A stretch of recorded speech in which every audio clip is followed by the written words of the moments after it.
Palabra y vida. Con el padre Manuel Horta, desde Sevilla.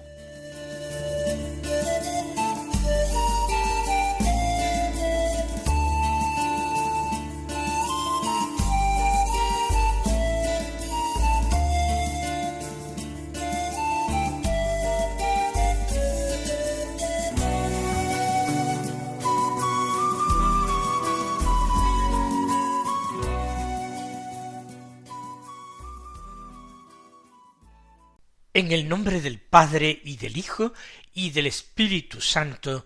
Amén. Alabados sean Jesús y María. Muy buenos días, queridos amigos, oyentes de Radio María y seguidores del programa Palabra y Vida. Hoy es el lunes de la 27ª semana del tiempo ordinario. Este lunes es 9 de octubre.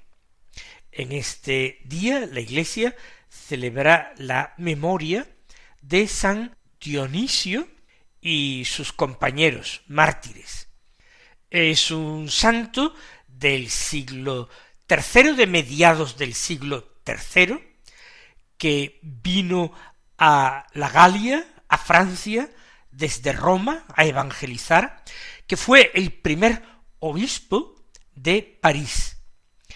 Y, según la tradición, sufrió martirio en las afueras de París, en el lugar donde hoy se yergue la abadía de Saint-Denis, un lugar que es panteón de los reyes de Francia y donde se conservaba en una ampolla un óleo de origen milagroso con el cual se ungía a los reyes.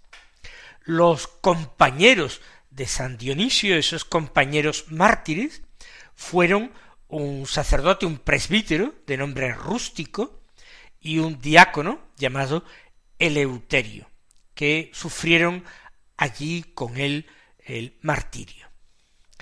Hoy también es la memoria de San Juan Leonardi, un santo que vivió en la segunda mitad del siglo XVI, nació en el año 1541.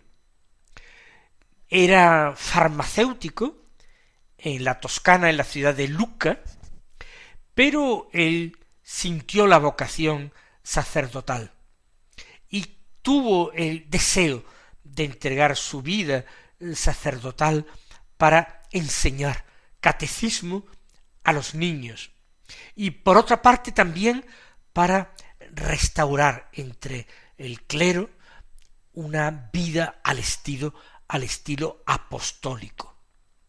Para esto él instituyó la orden de los clérigos regulares de la Madre de Dios. Sufrió mucho, como bastantes fundadores han tenido que sufrir al dar a luz a sus congregaciones. Fue también el iniciador del Colegio de Propaganda Fidei en Roma. Y finalmente en esta ciudad de Roma murió santamente en el año 1609. Vamos a escuchar ahora la palabra de Dios que se proclama en la liturgia de la misa del día. Iniciamos otro pequeño libro del Antiguo Testamento, de un profeta menor, de Jonás. Lo que ocurre es que la lectura que hoy nos corresponde hacer es un texto bastante largo. El Evangelio de San Lucas también será un texto más bien largo. Pues vamos a comenzar, como siempre hacemos en esta época, con la primera lectura. Del capítulo 1 del libro de Jonás, el versículo 1, hasta el capítulo 2, versículos 1 al 11. Dice así el texto: el Señor dirigió su palabra a Jonás, hijo de Amitai, en estos términos: ponte en marcha, ve a Nínive, la gran ciudad, y llévale este mensaje contra ella, pues me he enterado de sus crímenes. Jonás se puso en marcha para huir a Tarsis, lejos del Señor. Bajó a Jaffa y encontró un barco que iba a Tarsis.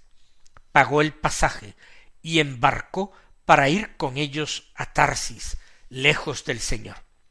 Pero el Señor envió un viento recio y una fuerte tormenta en el mar, y el barco amenazaba con romperse. Los marineros se atemorizaron y se pusieron a rezar, cada uno a su Dios.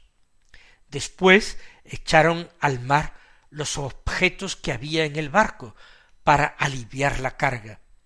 Jonás bajó al fondo de la nave y se quedó allí dormido. El capitán se le acercó y le dijo: ¿Qué haces durmiendo? Levántate y reza a tu Dios. Quizás se ocupe ese Dios de nosotros y no muramos.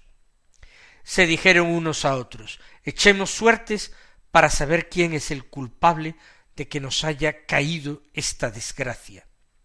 Echaron suertes y le tocó a Jonás. Entonces le dijeron: dinos quién tiene la culpa de esta desgracia que nos ha sobrevenido. ¿De qué se trata? ¿De dónde vienes? ¿Cuál es tu país? ¿Y de qué pueblo eres? Jonás les respondió: soy hebreo y adoro al Señor, Dios del cielo, que hizo el mar y la tierra firme. Muchos de aquellos hombres se asustaron y le preguntaron: ¿por qué has hecho eso? Pues se enteraron por el propio Jonás de que iba huyendo del Señor. Después le dijeron: ¿qué vamos a hacer contigo para que se calme el mar? Pues la tormenta arreciaba por momentos. Jonás les respondió: agarradme, echadme al mar y se calmará. Bien sé que soy el culpable de que os haya sobrevenido esta tormenta. Aquellos hombres intentaron remar hasta tierra firme, pero no lo consiguieron, pues la tormenta arreciaba. Entonces rezaron así al Señor: Señor, no nos hagas desaparecer por culpa de este hombre, no nos imputes sangre inocente, pues tú, Señor, actúas como te gusta. Después agarraron a Jonás y lo echaron al mar, y el mar se calmó. Tras ver lo ocurrido, aquellos hombres temieron profundamente al Señor, le ofrecieron un sacrificio y le hicieron votos. El Señor envió un gran pez para que se tragase a Jonás, y allí estuvo Jonás en el vientre del pez durante 3 días con sus noches. Y el Señor habló al pez, que vomitó a Jonás en tierra firme. Como ven, se trata de un texto largo y que narra una historia singular. Tan singular que podríamos legítimamente preguntarnos si, aparte de la historicidad de la figura del profeta Jonás, que está fuera de dudas, este episodio de su vida es más bien una parábola con una enseñanza moral, espiritual, religiosa en cualquier caso. Pero nosotros, independientemente de esto, consideramos que es palabra de Dios, y no sólo para hombres y mujeres de otros tiempos, sino una palabra de Dios dirigida a nosotros, los seres humanos del siglo XXI. Jonás recibe una palabra del Señor, una palabra de envío. Él es enviado a la gran ciudad de Nínive, la capital del imperio asirio. Un imperio muy belicoso, muy temido en la antigüedad, para que allí llevara un mensaje de condenación. Dice Dios: pues me he enterado de sus crímenes. Y Jonás, sin responder palabra, se pone inmediatamente en marcha. Pero ojo, no se pone en marcha a Nínive como sería de esperar en un profeta, sino se pone en marcha en dirección diametralmente opuesta. Se pone en marcha para huir a Tarsis lejos del Señor. Tarsis en el confín del occidente, cuando Asiria estaba hacia el norte y el este. Él huye porque piensa que esta misión sería para él una misión verdaderamente suicida. No tendría posibilidades de escapar con vida de aquella ciudad, símbolo del mal, de la violencia sin medida. Por eso va a Jaffa, una ciudad portuaria en la costa mediterránea. Encuentra allí un barco que se dirige a Tarsis y paga el pasaje, embarcando para ir allí a Tarsis lejos del Señor. Creo que no es un detalle sin importancia el que él pague el pasaje. Porque paga el pasaje, él considera en el barco que no tiene ninguna obligación, ni siquiera durante la fuerte tempestad, y siendo requerido para salir desde el fondo de la nave donde se encontraba durmiendo, para ayudar a la tripulación a tratar de salvar el barco. Él no mueve un solo dedo, ni por el peligro, ni por la petición que le hace el capitán. ¿Por qué? Porque ha pagado el pasaje. Es algo extraño, algo curioso. Es una falta de profunda solidaridad que nosotros podemos preguntar si no está echando también brotes en nosotros. Cuando consideramos los grandes problemas a nuestro alrededor, ya sean grandes problemas en nuestra ciudad, en nuestra patria o en nuestra iglesia, consideramos que esos problemas no van con nosotros, que nosotros, como no podemos resolverlos inmediata y directamente, tampoco tenemos que ni preocuparnos ni ocuparnos.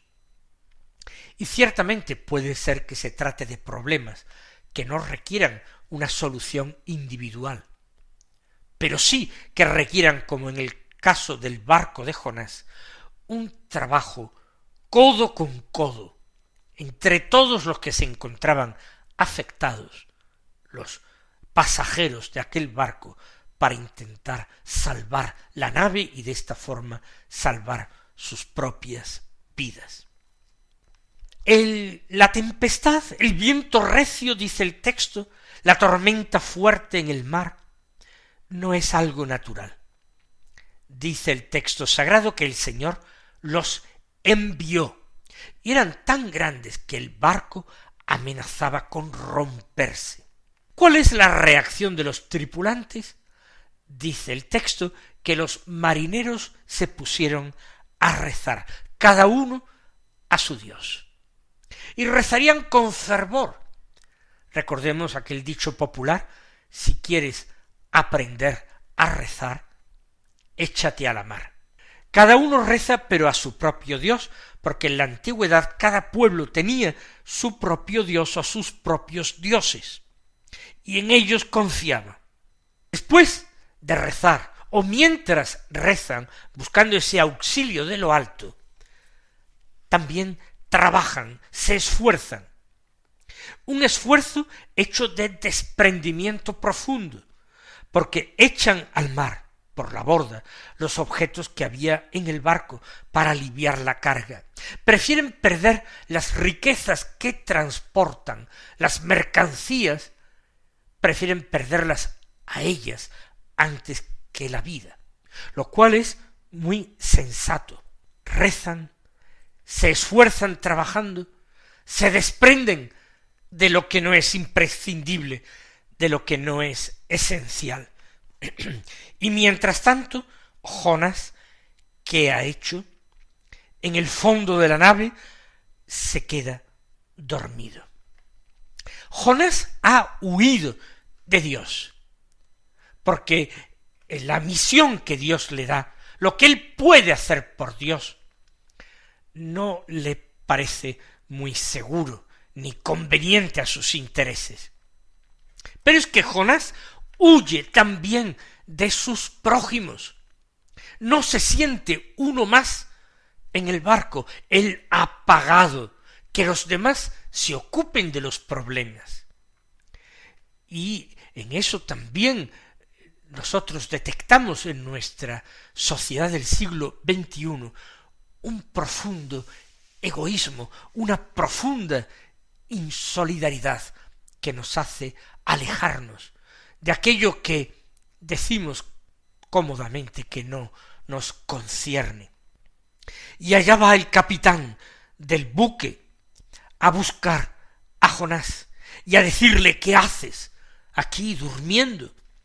Levántate, reza a tu Dios, quizás se ocupe ese Dios de nosotros y no muramos.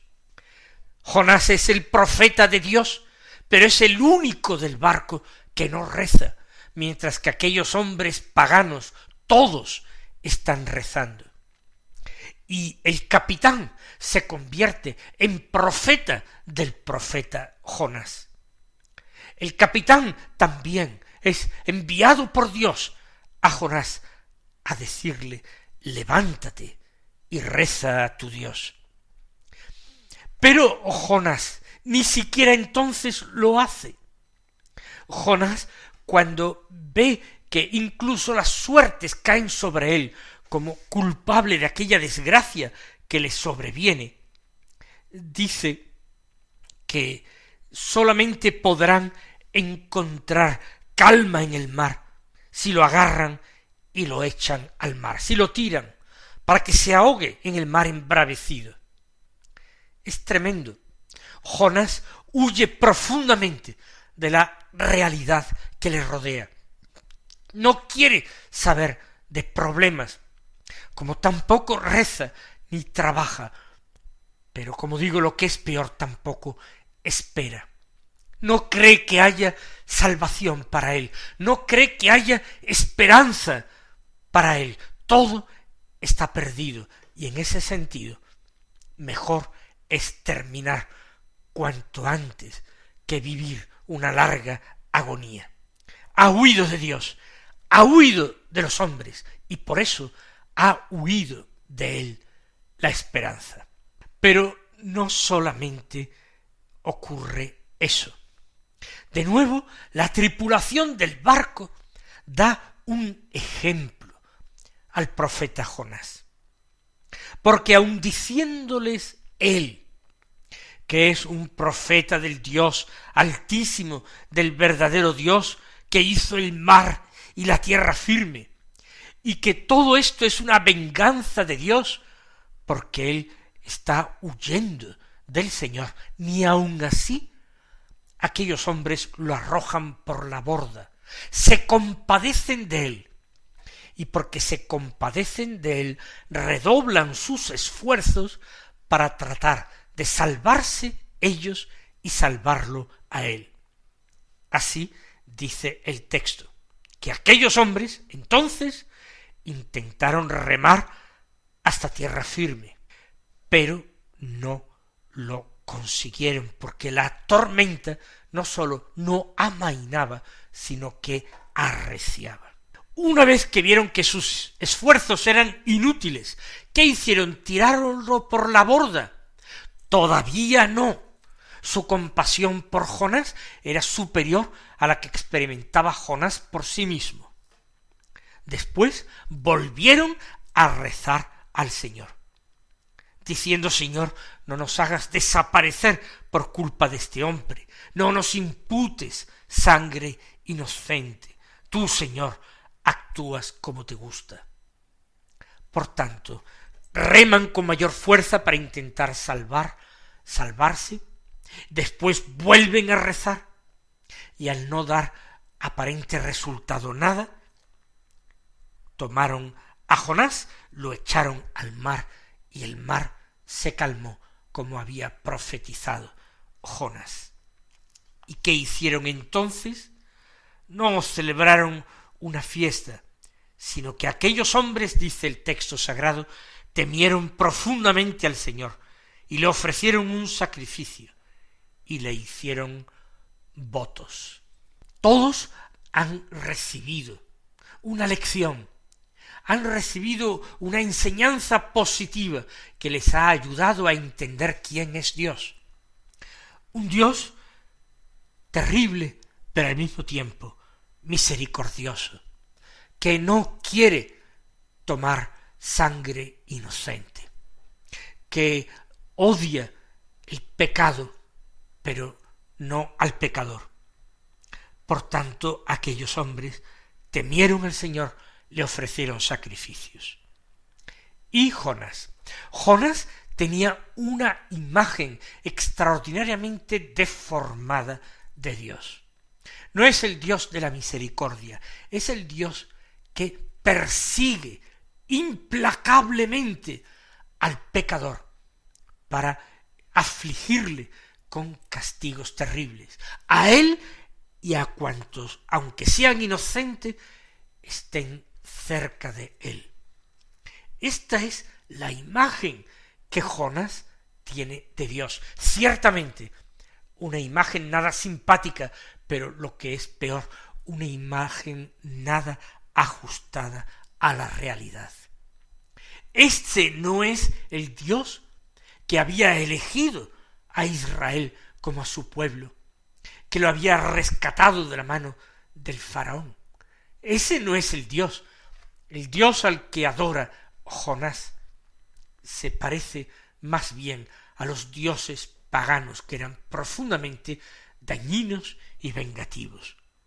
Y cuando Jonás, que se ha cerrado, que ha huido a Dios, de Dios, que se ha cerrado al prójimo, ha huido del prójimo, que se ha cerrado a la esperanza, que se ha considerado fuera de cualquier posibilidad de recibir misericordia, es arrojado al mar, a la muerte, terminar cuanto antes. Ni siquiera termina la historia, sino que aquel gran pez, enviado también por Dios, nada hay casual. Todo ha sido obra de Dios, plan de Dios. Aquel gran pez enviado por Dios se tragó a Jonás, y Jonás estuvo en su vientre 3 días con sus noches, hasta que el Señor hizo que el pez lo vomitara en la orilla. Jonás, que ha perdido la esperanza, es devorado, tragado en el abismo marino por un pez que representa la muerte. Pero aun de allí, el Señor Todopoderoso e inmensamente misericordioso va a ser capaz de librar a Jonás. Esto lo veremos, si Dios quiere, en la continuación de la historia que realizaremos mañana. Hasta entonces, recibid la bendición del Señor.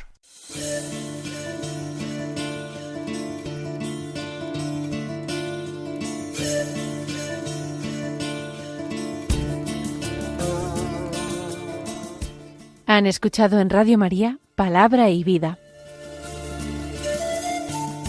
un programa que dirige el Padre Manuel Horta.